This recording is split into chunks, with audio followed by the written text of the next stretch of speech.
കുറച്ചാഴ്ചകൾക്ക് മുമ്പാണ് നിങ്ങൾ ആവേശത്തോടെ മണപ്പുള്ളിക്കാവിലെ വേല നടത്തിയത്. ജനാധിപത്യത്തിന്റെ ഈ മഹത്തായ ഉത്സവത്തിന്റെ ഇടയിൽ തൃശൂർ പൂരവും ആഘോഷിക്കപ്പെടാൻ പോവുകയാണ്. കുറച്ച് ദിവസങ്ങൾക്ക് ശേഷം രാമനവമിയും നാം ആഘോഷിക്കും. ഇവിടെ അടുത്തുള്ള തൃപ്രയാർ ക്ഷേത്രം ദക്ഷിണ ഭാരതത്തിലെ അയോധ്യ ആയിട്ടാണ് വിശേഷിപ്പിക്കപ്പെടുന്നത്.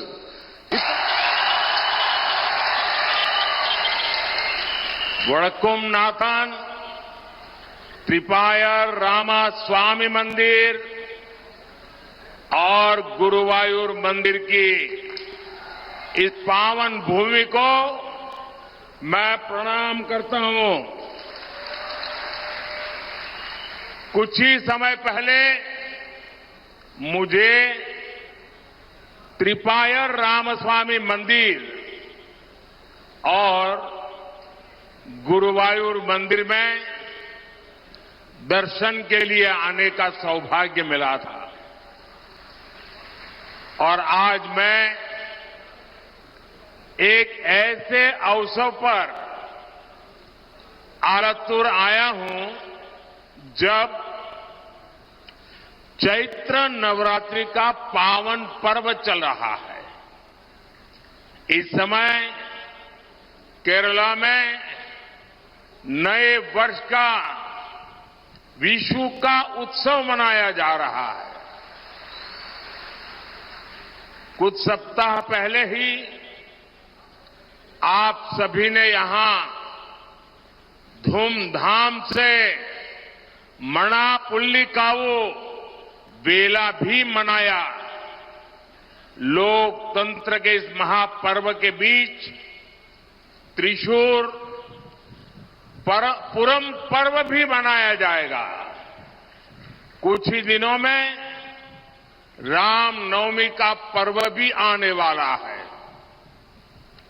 यहां पड़ोस के त्रिशूर में स्थित त्रिपायर मंदिर को तो दक्षिण की अयोध्या कहा जाता है। इतने सारे संयोग बता रहे हैं कि ये समय कुछ खास है। ये पॉजिटिव वातावरण विकसित भारत के संकल्प को नई ऊर्जा दे रहा है। വടക്കുംനാഥന്റെയും തൃപ്രയാർ ശ്രീരാമസ്വാമി ക്ഷേത്രത്തിന്റെയും ഗുരുവായൂർ ക്ഷേത്രത്തിന്റെയും ഈ പാവനമായ ഭൂമിയെ ഞാൻ നമിക്കുന്നു. കുറച്ചു നാളുകൾക്ക് മുമ്പ് എനിക്ക് തൃപ്രയാർ ശ്രീരാമ संकल्प पत्र देश के विकास का संकल्प पत्र है। बीजेपी के संकल्प पत्र में मोदी जुड़े इंडिया ब्लॉक की पार्टियां हैं, उनको परेशान करना, तंग करना। जैसा कि आप जानते हैं कि दिल्ली के चुने हुए मुख्यमंत्री को बिला वजह जो है जेल में डाल दिया गया है। और देश में चुनाव का प्रचार जोर शोर से चल रहा है, लेकिन इस शोर में भी योगी राज के एंटी माफिया मॉडल की चर्चा हो रही है। खुद सीएम योगी आदित्यनाथ भी अपनी रैलियों में अपराधियों को उनका अंजाम बताने से नहीं चूक रहे हैं। एक रिपोर्ट आप सबको दिखाते हैं।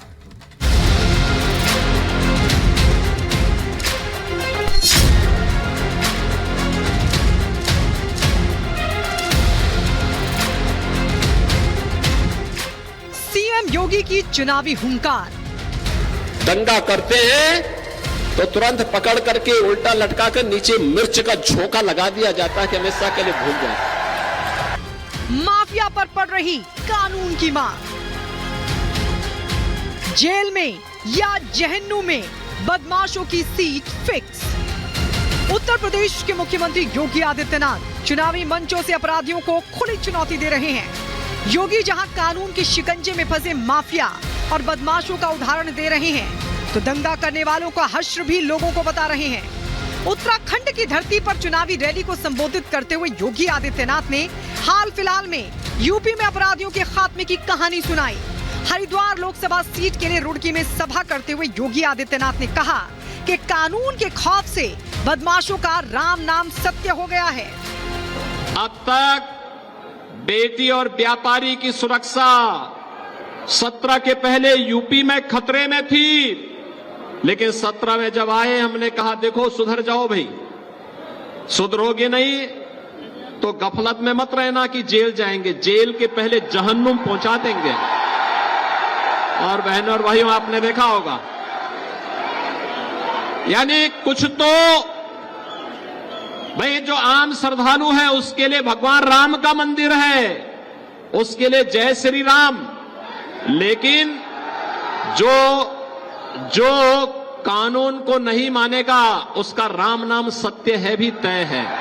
और आपने देखा होगा ना कैसे हो गया, कुछ तो राम नाम सत्य हो गए और कुछ स्वयं ही अपनी मौत ही मर रहे हैं। दरअसल जब से लोकसभा चुनाव का प्रचार चल रहा है, मुख्यमंत्री योगी बदमाशों के खिलाफ जमकर आग उगल रहे हैं। वेस्ट यूपी में जब भी योगी की रैली होती है, योगी अपराधियों को कानून के सामने उनकी हैसियत दिखाने में कोई कोर कसर नहीं छोड़ते।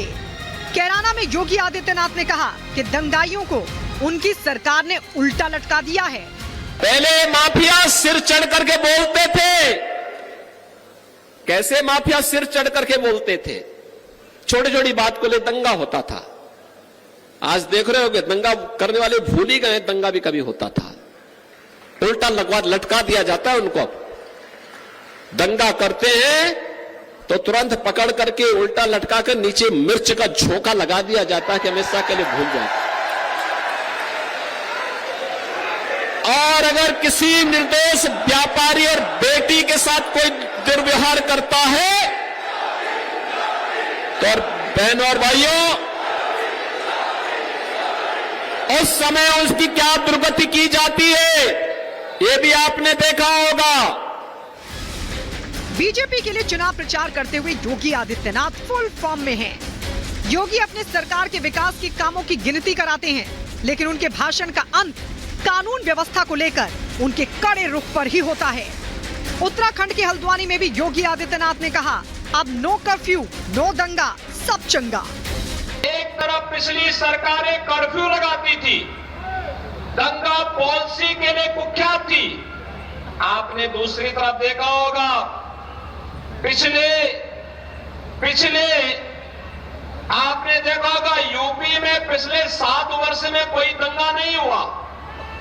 दंगा करने वाले दंगा भूल गए, क्योंकि उन्हें मालूम है दंगा करेंगे तो दंगाइयों को मालूम है दंगा करेंगे तो उल्टा टंगवा दिए जाएंगे। और दंगाई बेटी और व्यापारी की सुरक्षा में सेंध लगाने वाला ये भी जानता है कि अगर उसने सेंध लगाया तो जेल बाद में जाएगा, पहले जहन्नुम के रास्ते उसके लिए तैयार हो। बहनों और भाइयों, सुरक्षा का बेहतर इंतजाम, नो कर्फ्यू, नो दंगा, और यूपी में है सब चंगा। अब आपको सुनवाते हैं मेरठ जिले के सरदना जिले में बदमाशों को दिया गया योगी का अल्टीमेटम। योगी ने माफिया मुख्तार का जिक्र इशारों में करते हुए उसे दंगाई बताया। योगी ने कहा कि कर्फ्यू लगवाने वाले दंगाइयों को बीजेपी सरकार ने नाक रगड़ने पर मजबूर कर दिया।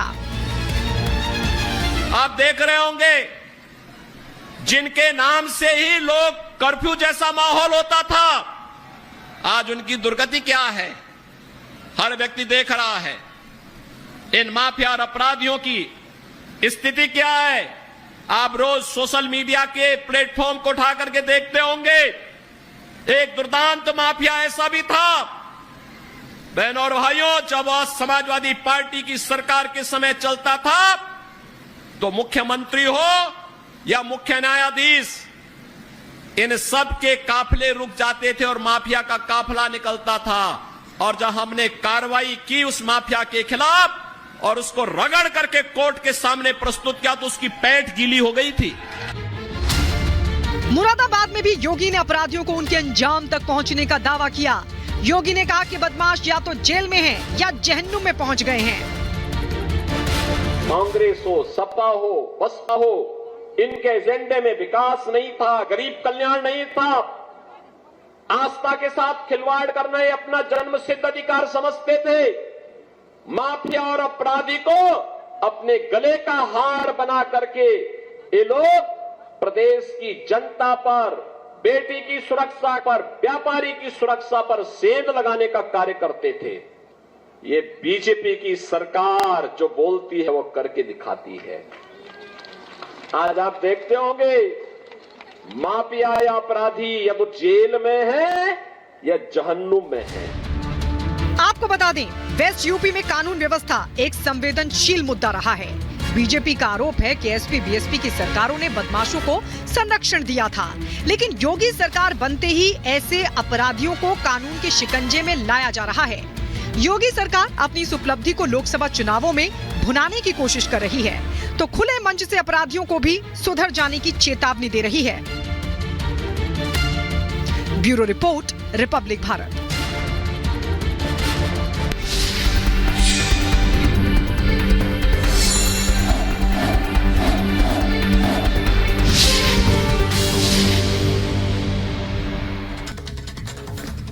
तो रिपब्लिक भारत से बातचीत में मुकेश सहनी ने भारतीय जनता पार्टी पर बड़े आरोप लगाए हैं। वो बीजेपी को लेकर कह रहे हैं कि भारतीय जनता पार्टी ने हमारी गारंटी होती है।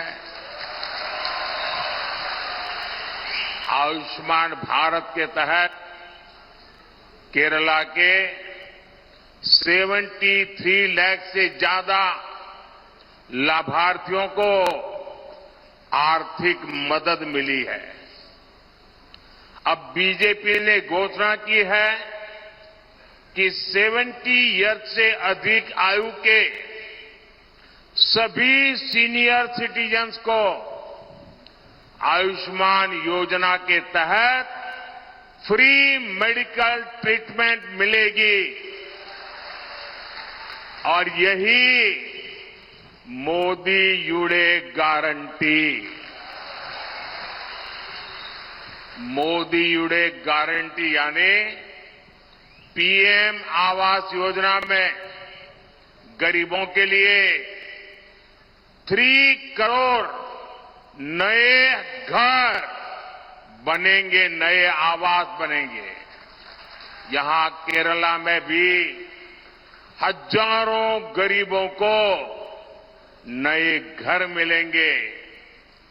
मोदी युडे गारंटी यानी केरला के हर जन औषधि केंद्र पर लोगों को 80% डिस्काउंट पर सस्ती दवाई मिलती रहेगी।